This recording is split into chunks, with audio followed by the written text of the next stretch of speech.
Eles foram a primeira civilização que temos conhecimento em todo o planeta Terra. E, surpreendentemente, foram geniais, um povo avançado e com grandes tecnologias muito à frente de seu tempo. Foi há mais de 7.000 anos.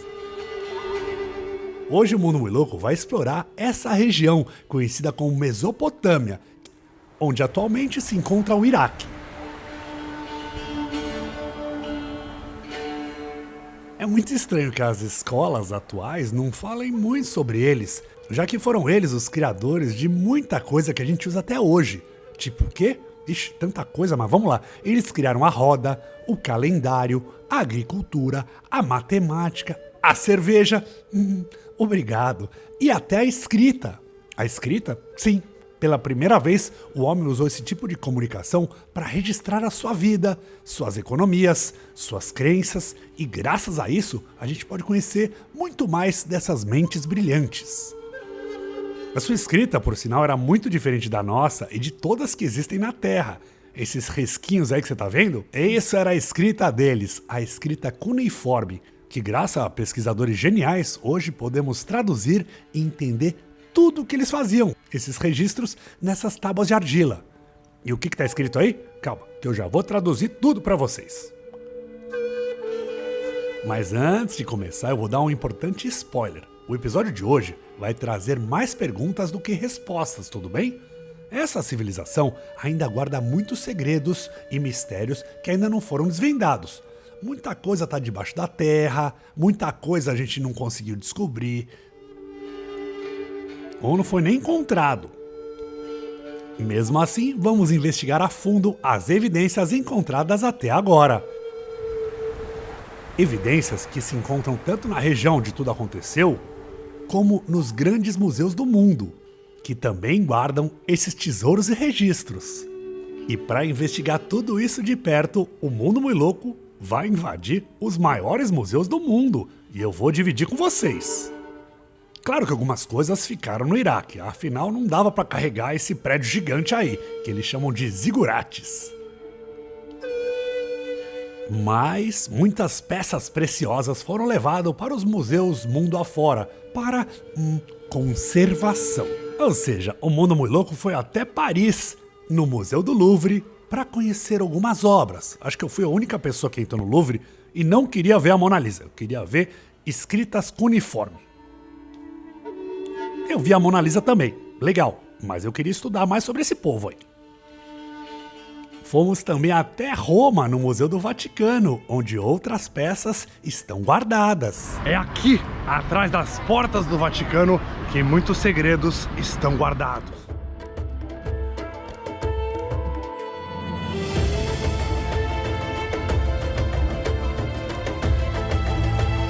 Ou até Londres, para explorar o magnífico British Museum. Esse é um dos que mais guarda todas essas preciosidades. As obras mais lindas de todo o planeta. Olha, eu tive que gastar minhas milhas para ver tudo isso mais de perto, para acreditar no inacreditável e para conhecer um pouco mais de um povo pouco explorado por tamanha riqueza histórica e genialidade.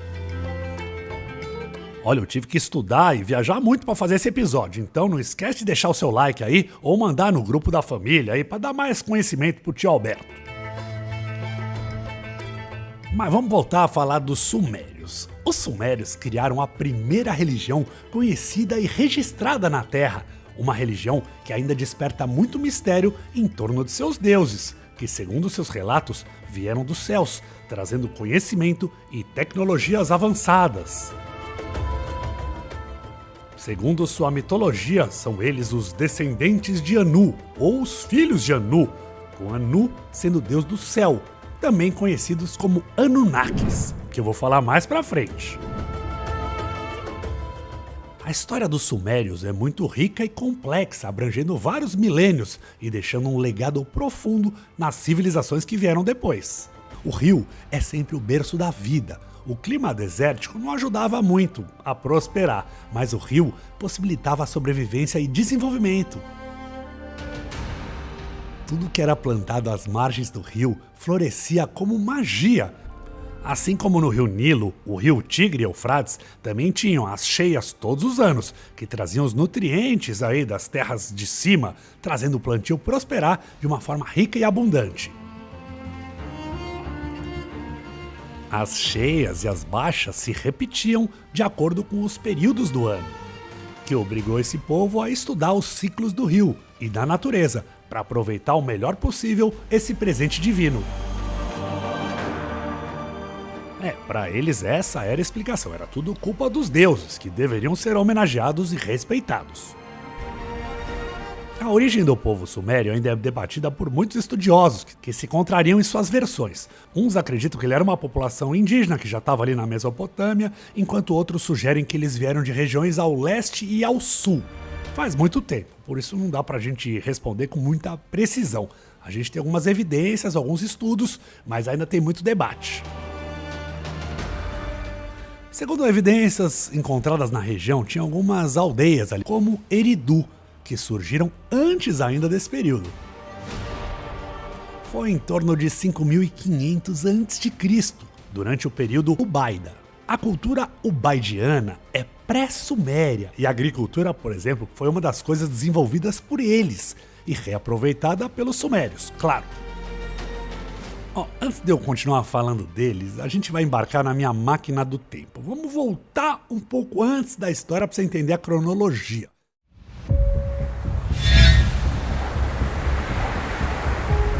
Vamos começar pelo Big Bang, que aconteceu há aproximadamente 15 bilhões de anos atrás.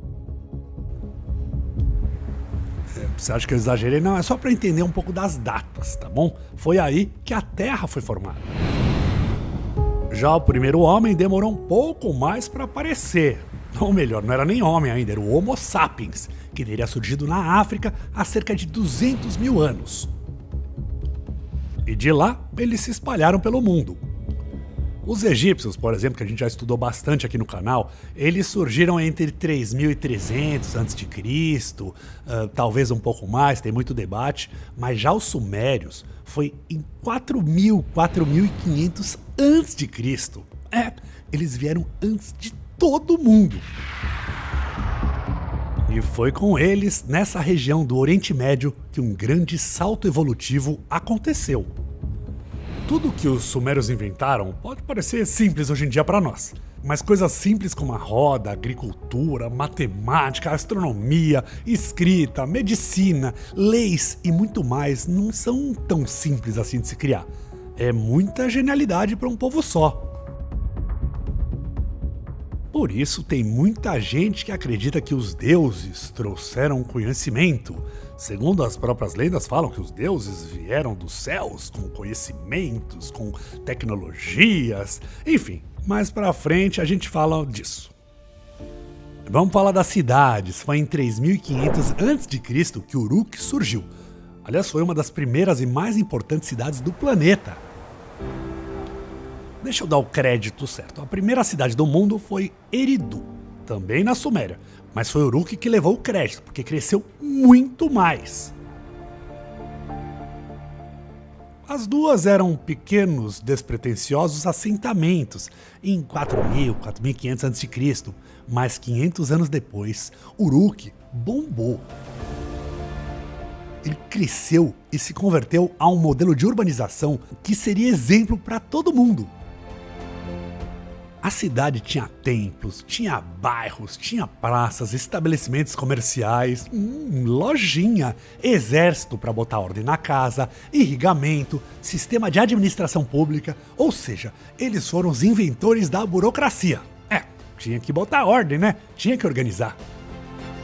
Em 3.300 a.C., a população chegava a umas 40 mil pessoas.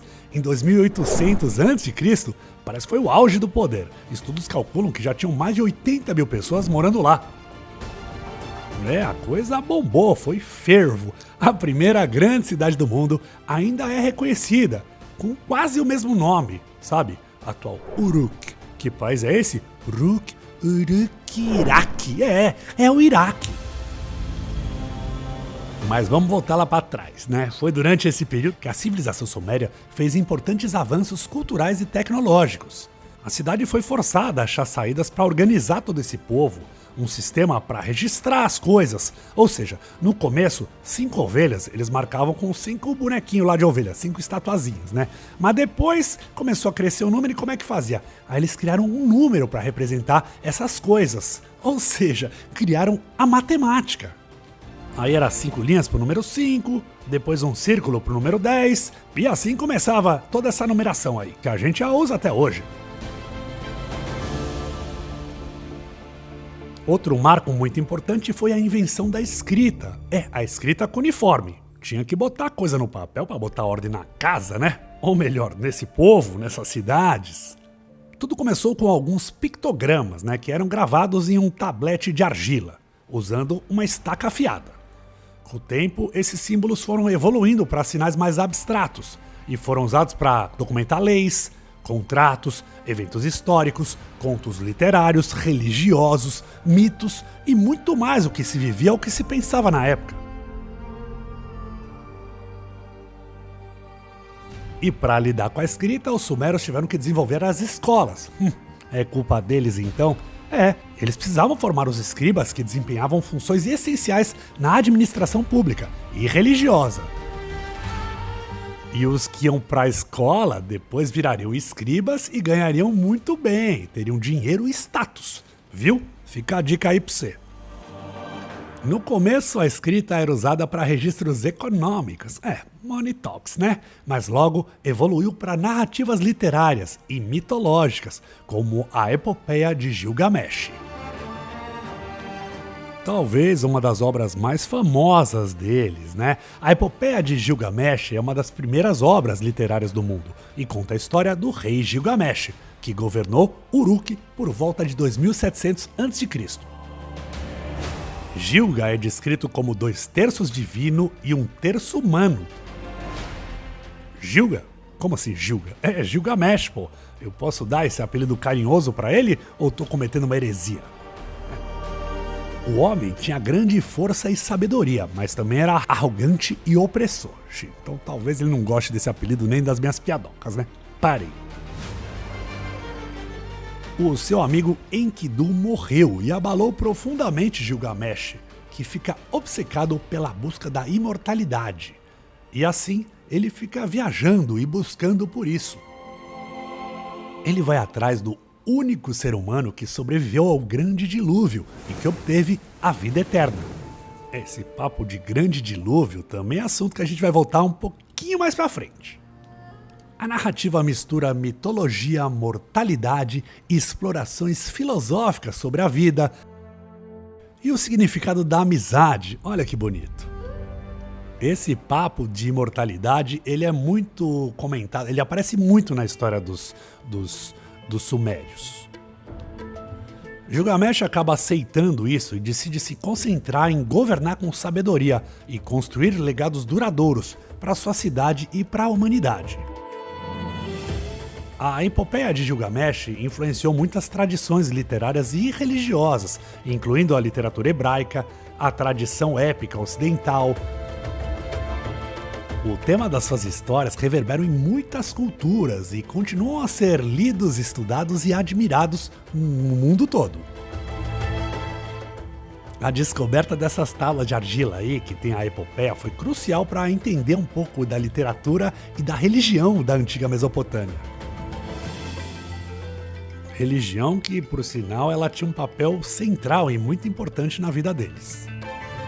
Bom, o povo mesopotâmio era politeísta, eles tinham um monte de deus lá, eram deuses associados à natureza, como o céu, a água, a terra, o vento, e tinham também funções sociais, como tinha o deus da guerra, o deus da fertilidade, tinha deus pra tudo e pra todos. Aliás, chuta quantos deuses eles tinham aí, chuta um número. É mais, fala outro, é mais ainda.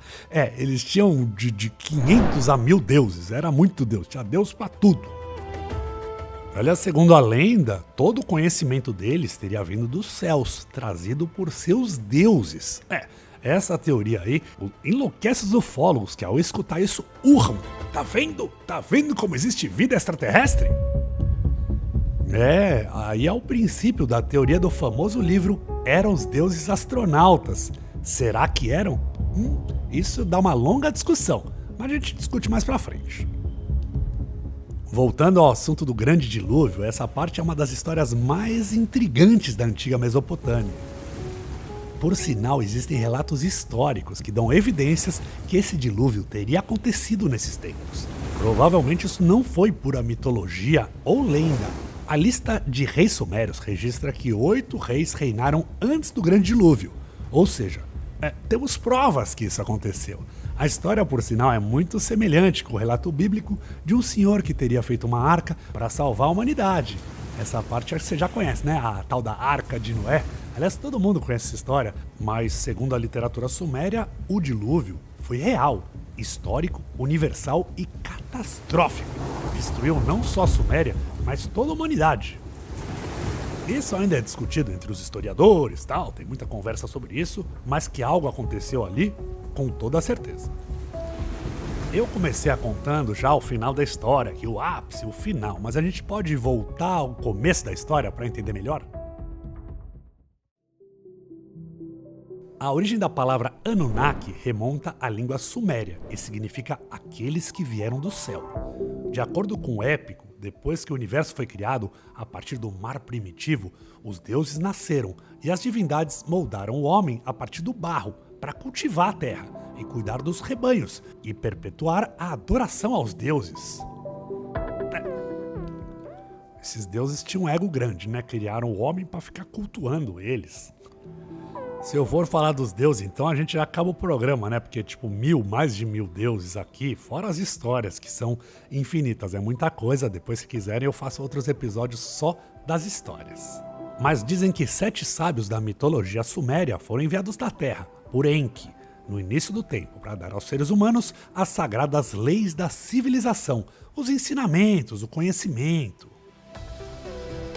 Essa história era conhecida pelos arcadianos, pelos babilônios, como Apkallu, ou Apkallu, peixe, que são retratados com o corpo de peixe e a cabeça de um homem, ou com o tronco de um peixe e braços humanos, pernas e cabeça, e às vezes com ou sem asas. A gente encontra muitas esculturas aí representando esses deuses. Mas tem uma outra versão mitológica que ficou muito popular aí na internet ou nos programas do History Channel, que conta que os deuses teriam vindo para a Terra em busca de ouro, já que o seu planeta tinha sido destruído e eles precisavam de ouro para salvar o planeta deles. Por isso, vindo para cá, viram que dava muito trabalho procurar ouro e garimpar o ouro, e por isso eles criaram o homem. Criaram o homem, mas não nos deram imortalidade. Que pena, né? Eu não achei exatamente essa parte da história nos textos sumérios que eu estudei, mas como são muitos, ele pode estar aqui no meu. Se você tiver o link exatamente, ou a tabuinha de cuneiforme, me manda aqui para eu estudar mais. Mas o que sabemos é que o ouro exerce uma fascinação no ser humano em toda sua existência. O ouro é um condutor mágico e muito raro aqui na Terra, que os sumérios já tinham adoração. A gente encontra um monte de objeto deles feitos de ouro, principalmente para os reis, para os nobres. Aliás, uma curiosidade, não sei se você sabe, mas o ouro não é original da Terra, né? Ele veio para a Terra através de esteroides do espaço, por isso ele é tão raro, tão caro e tão desejado pelo homem em toda a sua história. Sem contar o fascínio pelo brilho dele, pela cor e tudo mais. E se quiser, em outro episódio, eu falo só do ouro aqui, porque dá um episódio inteiro. Mas a mitologia suméria também conta muitas histórias que aparentemente foram aproveitadas em outras culturas e civilizações. Além da Arca de Noé, Gênesis, da Torre de Babel e outros trechos encontrados da Bíblia ou na nossa literatura, como Adão e Eva. Adão e Eva também são personagens que fazem parte da mitologia dos sumérios. Olha, se os sumérios fossem ganhar uma grana por direitos autorais, eles estariam muito ricos. Que pena que eles desapareceram, né? De uma forma misteriosa também, mas isso também é outro episódio. Além de todos esses talentos, os sumérios também tinham conhecimento espetacular na arquitetura e construíram esses templos monumentais chamados de zigurates. Os zigurates são palácios que sobem em camadas, como uma pirâmide escalonada, que que eles serviam como centros religiosos dedicados às divindades. Nele tinham quartos para os seus sacerdotes, salões para ritos, e eram consideradas casa da divindade protetora da cidade. E as práticas religiosas envolviam rituais diários, sacrifícios de animais e festas religiosas para celebrar os deuses. A gente pode encontrar uma arquitetura parecida e práticas parecidas nas pirâmides astecas, mas também é assunto para outro episódio se vocês quiserem. Os zigurates são uma espécie de pirâmide e foram feitos antes dos egípcios, tá bom? Os sumérios já tinham essa arquitetura sofisticada e ousada, aliás, antes de todo mundo, né? Um dos zigurates mais preservados é o zigurate de Ur. Esse templo monumental refletia o poder e a riqueza da cidade e era um símbolo de devoção religiosa dos sumérios. Ele tem aproximadamente 62 metros de comprimento, 43 de largura e deveria ter uns 21 metros de altura. O número é uma estimativa, especulação, já que só os alicerces sobreviveram. A maior parte não resistiu ao tempo, que é uma pena. Nisso, o faraó egípcio, nosso amigo Kelps, ou Khufu, superou eles e mandou bem. A Grande Pirâmide é a única coisa desse mundo antigo que aguentou de pé tanto tempo. Mas ela é um pouco mais moderna, né? Ela foi feita depois. E o Egito teve um poder centralizado, né? O Egito virou um império, ele tinha dinheiro do Egito inteiro para fazer essa obra, eles conseguiram a unificação. Aqui, né, na Suméria, já era diferente, eles brigavam, disputavam muito. A coisa começou a desandar por volta do ano 2000 a.C. Eles foram os pioneiros em calcular raízes quadradas e frações, um negócio que nem eu sei, até hoje em dia eu não sei direito fazer essas coisas. Criaram também o sistema sexagesimal, que ainda hoje é a base para toda a divisão de tempo. Tudo era baseado no número 60, pela praticidade de dividir o número 60. Eles que dividiram o dia em 24 horas, cada hora em 60 minutos, cada minuto em 60 segundos. Não é genial, gente? Essa estrutura lógica facilitou a cronometragem precisa e coordenação de todas as atividades da sociedade. Teriam eles aprendido isso com os deuses? Afinal, se você vê essa imagem do deus, ele tem um relógio no pulso aí, não tem não? Parece, não parece?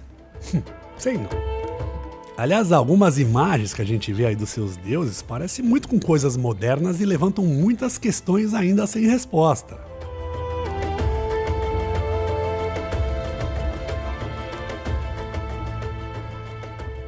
E essas bolsas aí que eles carregavam, né? Que a gente encontra também em imagens de deuses mexicanos, que ficava do outro lado do mundo, não tinha comunicação e nem nada. Inclusive os nossos astronautas também carregam essa bolsa. Não é curioso? Uma bolsa ritualística, sei lá, vamos dizer muita coisa. Os estudiosos falam muita coisa, mas eu achei muito curioso isso. Bom, eles gostavam tanto de olhar de baixo para cima, né? Ficavam estudando os céus para entender um pouco dessa, administrar o tempo, administrar os rios, né? Como também conheciam um pouco de cima para baixo. Quando a gente vai para Londres, o Museu Britânico abriga essa peça surreal. Sabe o que é isso? Esse é um mapa feito entre o ano de 700 e 500 a.C. e ele mostra a Babilônia ao centro, a Assíria, o Elão, ou seja, esse é o primeiro mapa da história do mundo. E ainda ele marca a distância entre elas, né? O texto uniforme ainda descreve essas regiões que ali viviam feras estranhas e míticas, bem como grandes heróis, enfim. É muito curioso que naquela época já tinha mapa. E eles brigavam muito entre si, que foram se enfraquecendo, mas muita coisa foi absorvida pelos povos que invadiram lá a região, né? Muitas coisas da cultura deles foi preservadas e adaptada por impérios que vieram depois, como os babilônicos e os assírios. E fora outras culturas que aprenderam com eles e usaram suas tecnologias e inovações para seguir em frente. Até hoje eu acho que esse povo não ganhou o devido crédito. Por isso, se você gostou de tudo isso, compartilha com os amigos, deixe seu like e o seu comentário e dá uma olhada no canal que tem muito mais coisa curiosa e interessante desse nosso mundo muito louco. Valeu, até o próximo, tchau!